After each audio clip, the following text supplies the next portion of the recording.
Good evening, everyone. I'm Shyam Sunder Kumar. I have been building AI products for past 4 years.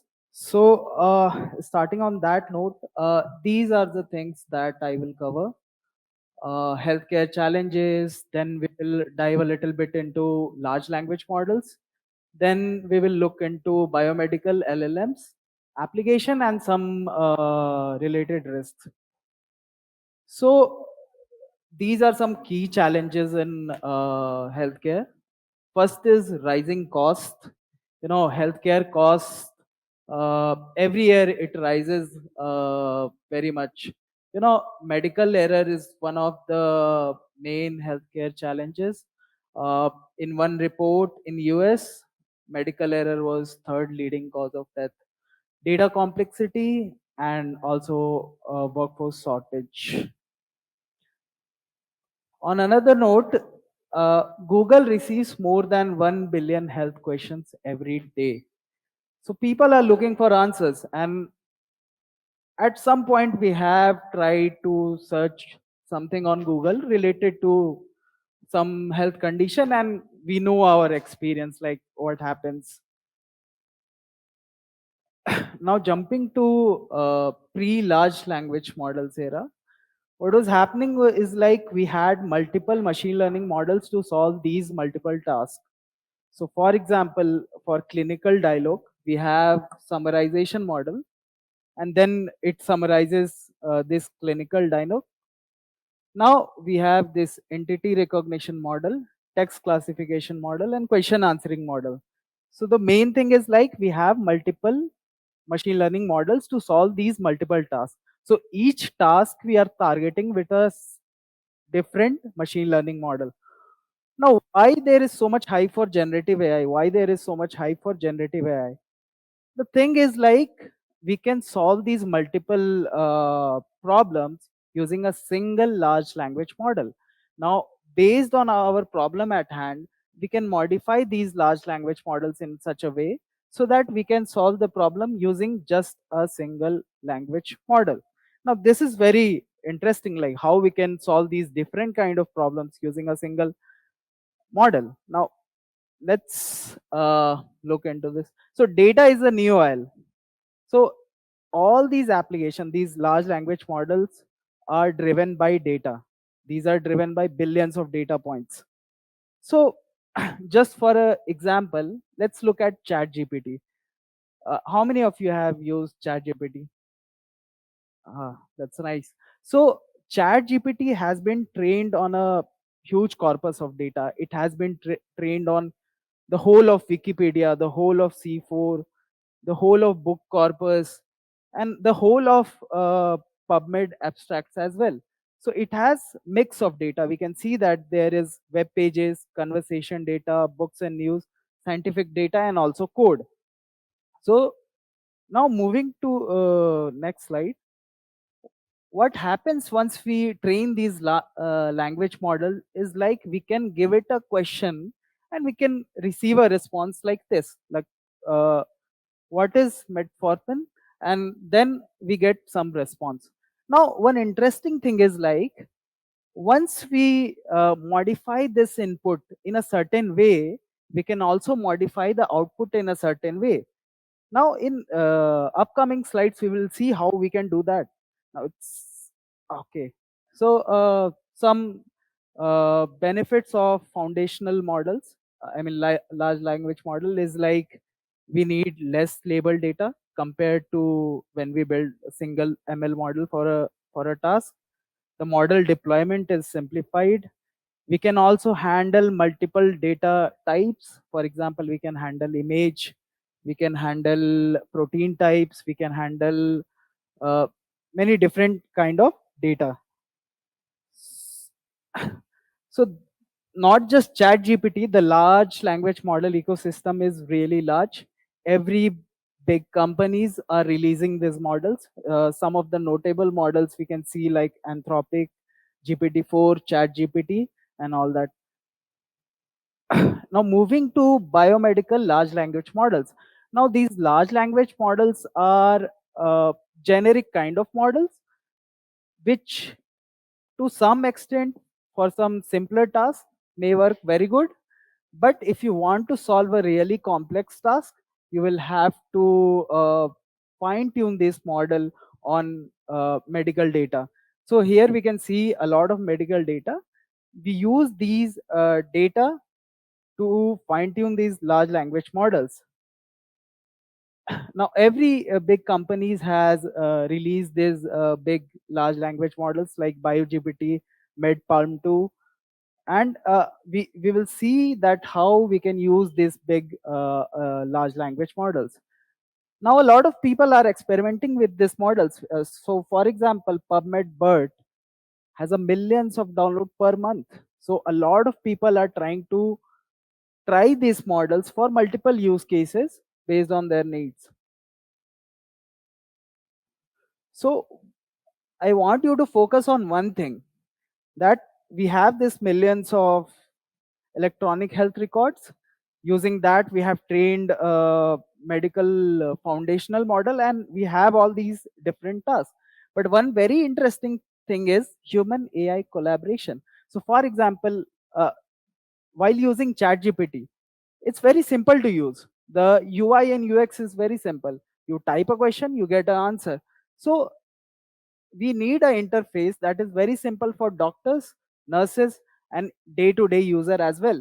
So once we have these medical foundational model, these can be used by every day-to-day user in natural language. So for example, just if you know English and some basics of that field, you will be able to get answer related to that field. This I have stolen from Stanford magazine. uh, they this issue, they have given this medicine AI boom, and they believe that these large language models will have a very strong effect on medicine. Now on application side, we can divide this in four categories. One is clinical practice. It can be used in biomedical research, public health, and health administration as well. Now AI in clinical practice, we can see that it can be used to automate image analysis like radiology, pathology. It can also be used to automate a lot of signal processing as well. Some of the few examples that is given here is like detecting lung cancer from CT scans. You know, you can assess cardiac health from electrocardiograms and all that. Now, second application is medical question answering. So, for example, if you have a question like how long does it take for newborn jaundice to go away, you can get an answer which is good enough, good starting point. Now, yeah. So, August AI, this is a very good company. It's a company from Bangalore itself. What they did is like they topped the US medical licensing exam with 94.8%, which is better than OpenAI GPT-4. And what their interface is very simple. You get a WhatsApp chatbot where you can interact with this model. So the interface is very simple. Rather than going on Google, you can ask these large language model these questions. Now, although it may not be correct 100% of the time, but it's a good starting point. It is better than Google for sure. Now, moving to visual question answering. For example, you have a report.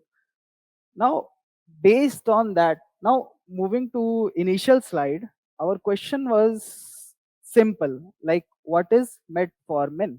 Now, now imagine that you have a really complex task at hand. You have a CT scan or a skin photograph.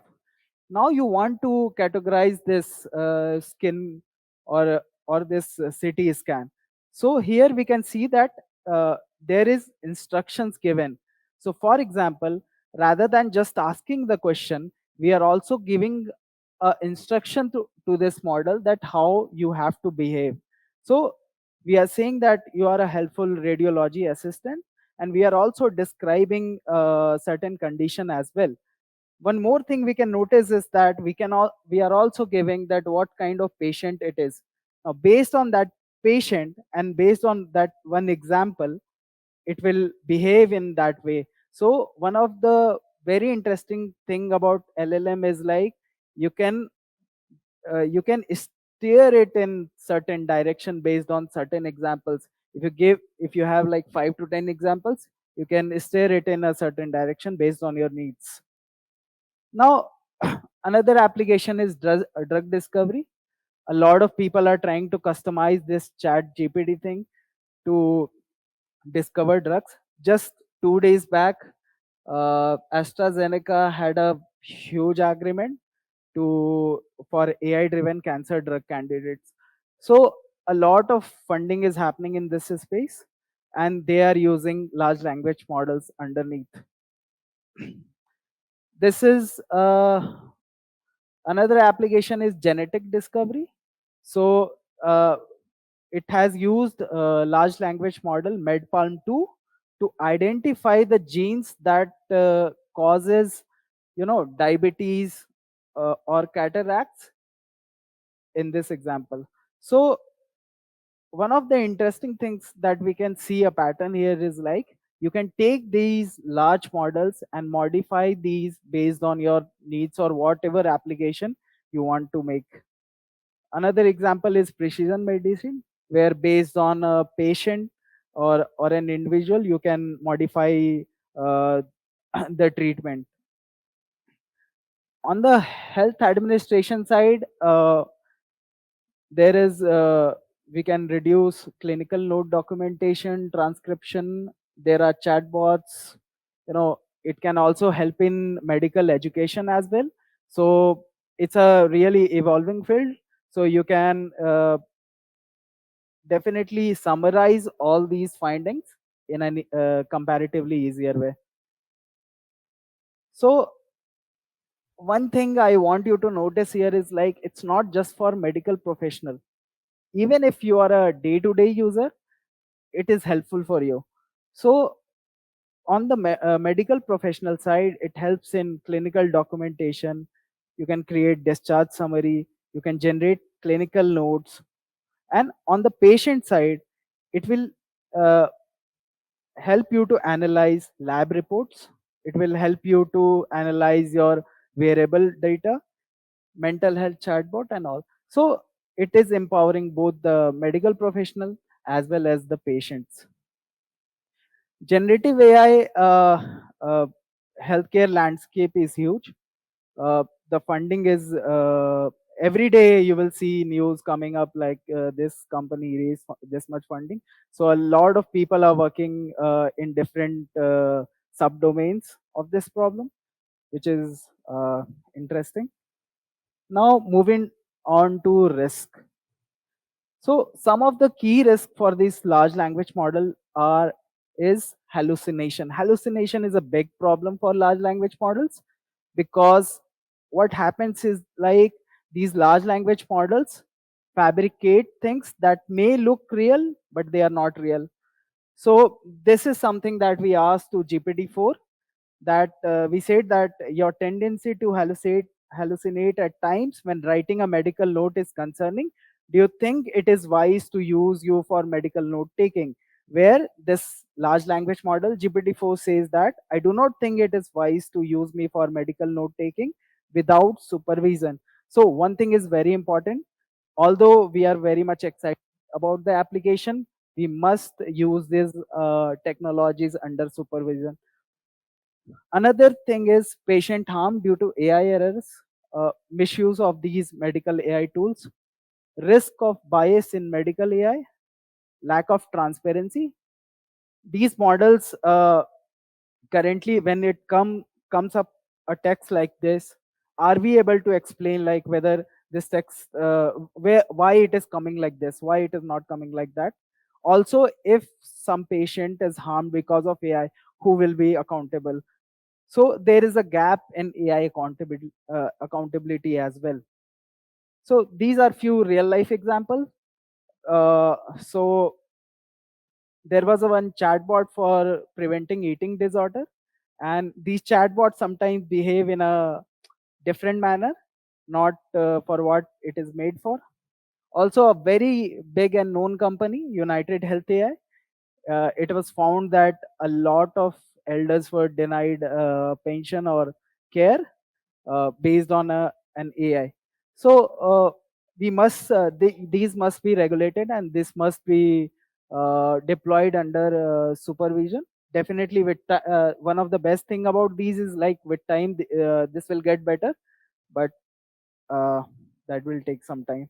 Also, this is one interesting paper where they are exploring that uh, can this be used for biological misuse.